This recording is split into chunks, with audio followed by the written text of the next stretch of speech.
Sierra, first of all, thank you and welcome to the podcast. Of course. Give us a little background about yourself. Whew, where do I start?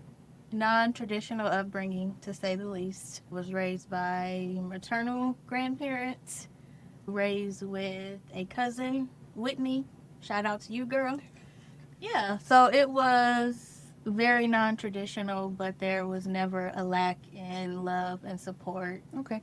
And so when you say non traditional, what were the positives and the negatives of that upbringing? So the biggest negative, my goodness. So my grandparents were done raising kids, and then here we go. So the generational gap was a lot, and there was a lot they didn't understand as we were coming up. So there was a lot of, I don't want to call it arguments, but disagreements about certain things. Like, for example, clothes. My grandma did not play that, so there was a lot of sneaking and wearing stuff that we knew we weren't supposed to because she didn't play that. Okay. Okay. And what were the positives? It was fun. There was always laughter. There were never moments where we felt like we lacked anything. We never felt like we were intruding on them because when they took us in, they were empty nesters. So we never felt as if we were a burden. We always felt welcome. That's good. That sounds like a healthy environment. And so just to touch a little bit on your parents and then also high school and college and then up to where you are now, would you like to share a little bit about that? My parents, my goodness, they are unique in their own rights, have both struggled with their own substance addictions, and as a result, that is what led me to living with my grandparents. Relationships now as an adult, a little better, not ideal, but it's something that you just have to understand what they're giving is the best that they have, and you just have to accept that and move forward. That's a growth right there, just accepting that because as a foster parent and as a teacher, oftentimes kids struggle with my mom or my dad that they don't love me. But I don't ever think that's the case, and I'm glad that you were able to identify that, whether it was later on or whatever. But just coming to that conclusion that it's not me, and what they did give was the best that they can give at that time. Yeah, for sure. But trust me, it wasn't something that happened overnight. So shout out to growth. Shout out to shifting. Yes, it was a shift, baby. Let me tell you. So thank God that I'm here. Okay, and tell us about your high school, college experiences, maybe your education, your jobs experiences, and so on. High school, I hated it. Hated everything about it. It wasn't my thing. I showed up, did what I needed to do, and got out of there. I was super quiet, reserved, and closed off, and that translated into me thinking I was better than everybody according to the masses. So it wasn't ideal, but I made it through. Yeah. College, my goodness. Non traditional to say the least. Wasn't motivated to go when it was time. But my grandfather, Air Force, he's education. I'm like, okay, but I'm not ready yet. He didn't care. So I got pushed out there to go to school. I wasn't ready, and it showed. I was just taking a bunch of classes, had no direction, was on academic probation more times than the law should allow. It was a mess. It was a complete mess. But my education is what leads into the shift that we are here to talk about today. Awesome, So, awesome. And so tell us what you're currently doing now. I am currently a licensed therapist in the state of Nebraska. I love it. It has been a journey to get there, but I would not trade it for anything. Being able to meet people where they are or where they're at and help them navigate is so rewarding. And you stated like high school, you weren't with it, college, you just fumbled through it, but now you're a licensed therapist. What was the first step that you took, even if it was messy? Oh, so I didn't get serious until November 9th, 2016 is when my maternal grandmother passed away. And at that point, I needed something to focus on. It was time for me to lock into something. All she ever wanted was for me to finish school. She was able to see me walk for my associate's degree, but after that is when her health kind of declined. That day definitely pulled the rug from underneath me. It was almost equivalent to you taking my purse and dumping it upside down and all of my stuff falling out. So it was like, okay, what do you do now? Like, where do you go?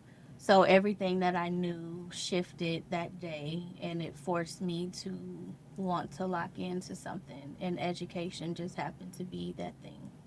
Okay. And then what resistance or fears tried to stop you? Fear of the unknown for sure. Doubt because I had attempted it so much and was playing around and not focused. It had me questioning, can you really do this? Girl, maybe this isn't your thing. It's cool. School is not for everybody. But I'm like, I can't do nothing else. Yeah. So I got to figure it out. So it was getting out of my own way was the biggest thing. And then just trusting God and to having faith that I could get it done some way, somehow. Just had to figure out how to lock in. And that's a good statement because where I'm at in my journey, trusting God is one thing. But you know what? Right now, I put trusting myself before trusting God because I know that God is going to show up. I know that his promises are real. I know that he's true. It's me. It's always us. Absolutely. We are our biggest road. It's me. And so on my board, I have trust yourself, trust God, because God is a given. Us, like you said, it's us that self doubt, that negative self talk, all of that is what gets in our heads and keeps us stuck and has kept me stuck and stagnant or whatever. Yeah. But I'm so grateful that you stepped out on faith. You did what you needed to do. So as you were moving forward, as you decided to lock in and take school serious or whatever, did you lose people or places or comfort zones? Comfort zones were non existent because it forced me to navigate the unknown with scheduling for my kids and trying to show up for myself, and I was still working. So it was a lot. So there was no comfort in that. And I spent a lot of time trying to navigate schedules, and it was a lot. And so were there moments that you paused and you thought to yourself, I'm doing this and I'm proud of myself, or do you just survive through it? Nope. Nope, I sure didn't. It wasn't until I got to the very end and I said, okay, you did it. You said you could do it. You said you would do it, but we're here. So taking that moment of reflection, it was bittersweet because it's okay. You finished, but now, your grandma isn't physically here to see. Like spiritually, I know she is around, but physically, it was, oh, okay. But just trying to stay in that moment, like, you did it, girl. Like, give yourself a pat on the back. Yeah. And it feels good to pat yourself on the back. Yes. So I'll pat you on the back. Thank you. Thank you. And so what was the point where you were just like, and just going back a little bit, like enough is enough. Like you said that you had to lock in, you had your kids and you were going through, you had lost your grandma. What was like, enough is enough. I got to do this stuff. I wasn't happy in my career. I couldn't even call it a career. I wasn't happy with my jobs, and I knew as much as I tried to fight it, like therapy ultimately was what I wanted to do. So I'm like, the time is going to pass anyway. You can sit here and complain about your job, but not do anything to move forward, or you can lock in and figure something out. What expected blessings or reward came from your shift?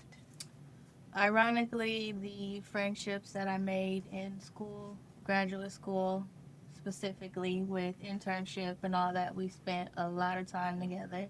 We all rode on the struggle bus together. Those friendships were the unexpected reward because that's really not my thing. But those ladies are amazing. We still talk today, not as frequent as we used to, but we are still in communication. How do you stay aligned and maintain the shift now that you're on the other side? Baby. Prayer and boundaries. I am really big on boundaries. I don't care who you are.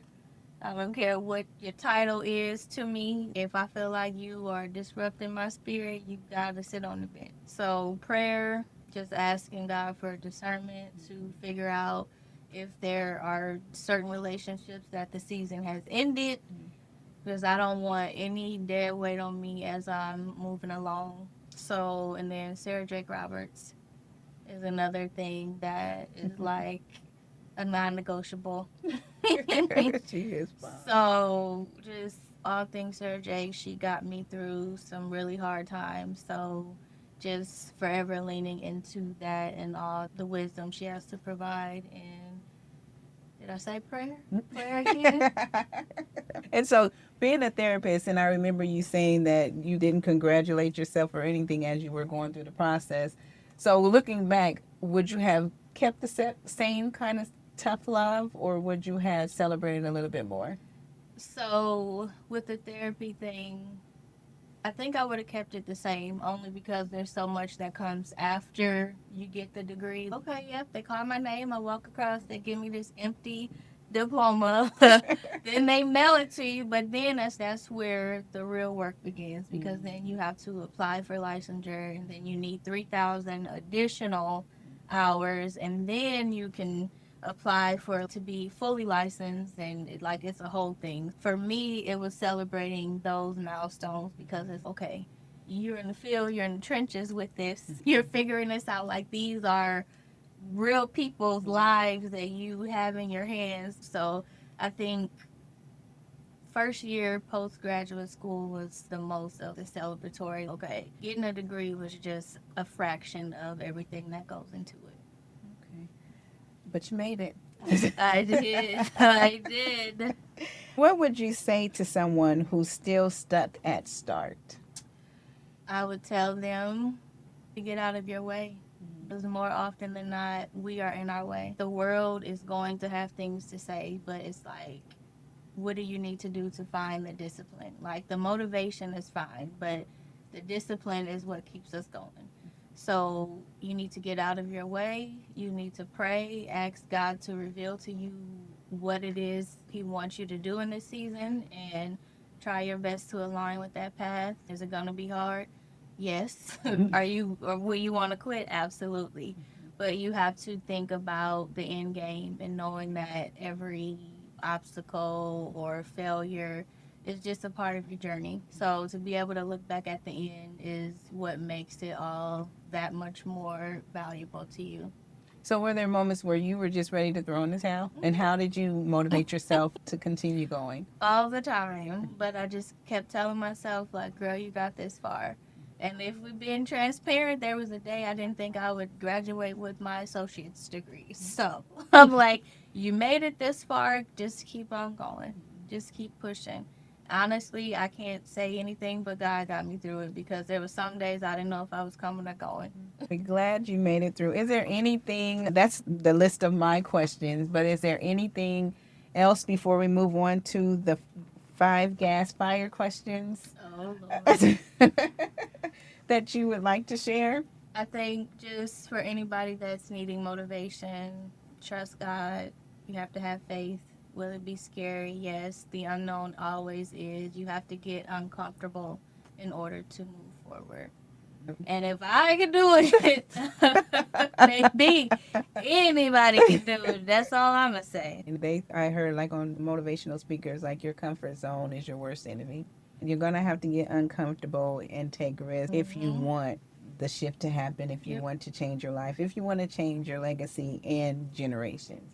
And that's one of the reasons why I started this podcast, is because there are so many different walks of life, and so many people could be role models for other people. Some people are down on themselves because they didn't come from a traditional upbringing, because they didn't go to college right away or didn't finish the third, fourth, fifth time that they tried. But you sharing your story, and now you're a licensed therapist, and now you're on your way and continuing to improve yourself. I hope that gives other people motivation to continue on. I hope so, because I just said it, but I'm going to say it again. If I did it, anybody can do it. Somebody got to do it. Somebody can do it.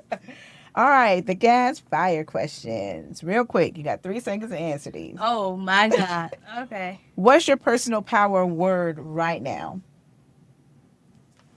Discipline. Discipline. If your shift was a song, what would the title be? Born tired. Why born tired? Because it was a lot. Okay.